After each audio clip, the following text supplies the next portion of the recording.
नमस्कार, जय हिंद। स्वागत है आप सभी का नॉलेज टॉप चैनल में। कैसे हैं आप सभी लोग? उम्मीद है आप सब अच्छे होंगे। आज हम डिस्कस करने वाले हैं अग्निवीर योजना से रिगार्डिंग कि सरकार इस योजना को लेकर क्या सोच रही है, इसमें क्या बदलाव हो सकते हैं, कितने जवान इस बार बाहर होंगे और इस योजना में सुधार की कितनी ज़रूरत है। पूरा वीडियो आसान भाषा में होगा ताकि हर कोई समझ सके। तो अगर आप चैनल पर नए हैं तो प्लीज़ वीडियो को लाइक और चैनल को सब्सक्राइब ज़रूर कीजिए। सरकार ने 2022 में योजना शुरू की थी। इसमें युवा सिर्फ 4 साल तक सेना में नौकरी करते हैं। इन 4 सालों में उनको ट्रेनिंग, ड्यूटी और कई सुविधाएं यानी फैसिलिटीज़ दी जाती हैं। लेकिन 4 साल पूरे होने के बाद सिर्फ 25% जवानों को स्थायी नौकरी मिलती है, यानी 25% को परमानेंट किया जाता है। बाकी 75% जवानों को पैसा दिया जाता है, यानी जो अग्निवीर कॉर्पोरस फंड में उनका पैसा जमा होता है वो एक साथ दे दिया जाता है 11 साढ़े 11 लाख के करीब, जिसे सेवानिधि पैकेज कहा जाता है।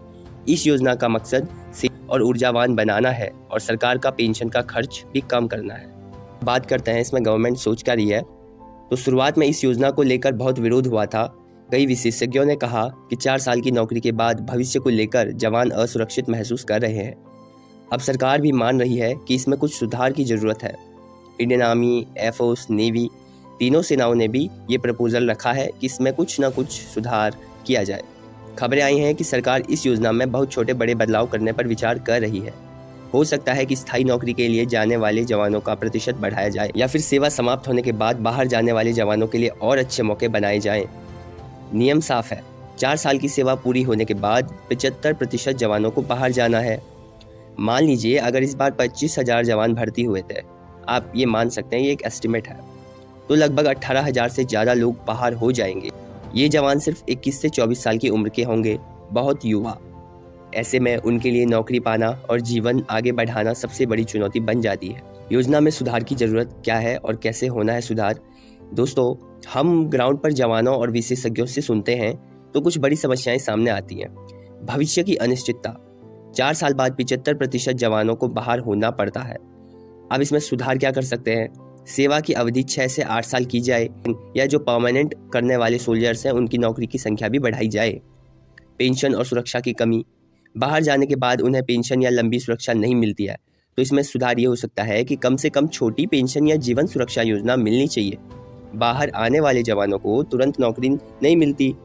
सुधार क्या कर सकते हैं? सरकार उन्हें पुलिस, CAPF और सरकारी विभागों में प्राथमिकता दे सकती है, और वैसे ये गवर्नमेंट ने किया है कि इसमें लगभग कहीं कहीं 10%, कहीं कहीं 15% CAPF में, पुलिस विभागों में अग्निवीरों को रिजर्वेशन दिया गया है। ऐसे कोर्स कराए जाएं जो बाहर की नौकरियों में काम आए। अब आगे इसमें क्या बदलाव हो सकते हैं? तो देखिए, सरकार स्थायी नौकरी का प्रतिशत 25% से बढ़ाकर 35 से 40% तक कर सकती है। ये होना भी चाहिए। सेवा अवधि को 4 साल से थोड़ा बढ़ाया जा सकता है। सेवा पूरी करने के बाद उन्हें स्पेशल ट्रेनिंग सर्टिफिकेट दिया जा सकता है ताकि प्राइवेट नौकरी आसानी से मिल सके। करंट की सिचुएशन सभी को पता है कि अनएम्प्लॉयमेंट कितना है, तो जो अग्निवीर बाहर आएंगे उनको भी काफ़ी कुछ झेलना पड़ सकता है। कुछ राज्य सरकारें पहले ही अग्निवीरों को पुलिस भर्ती में आरक्षण देने का ऐलान कर चुकी है। अब इसका निष्कर्ष क्या है?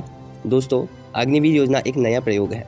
इसमें अच्छी बातें भी हैं, जैसे युवाओं को सेना में सेवा करने का मौका, देश की सेवा का गौरव और आर्थिक पैकेज। साथ बड़ी चुनौतियाँ भी हैं, भविष्य की असुरक्षा, सीमित नौकरी, पेंशन न होना और मेडिकल फैसिलिटीज़ भी न मिलना जब उनकी सेवा खत्म हो जाए। सरकार भी अब समझ रही है कि बदलाव की ज़रूरत है। आने वाले समय में सुधार होंगे या नहीं, यह देखना होगा, पर इतना साफ है कि अगर सुधार नहीं किए गए तो यह योजना लंबे समय तक युवाओं को संतुष्ट नहीं कर पाएगी। आपको क्या लगता है दोस्तों, सरकार को सबसे बड़े सुधार किसमें करने चाहिए? पेंशन, नौकरी या सेवा की अवधि में? अपने विचार कमेंट में ज़रूर लिखें, और मैं भगवान से प्रार्थना करूँगा जो भी अग्निवीर परमानेंट होंगे या जो भी अग्निवीर रिटायर होके आएंगे, भगवान उन्हें सकुशल रखें, खूब तरक्की करें। जय हिंद, जय भारत।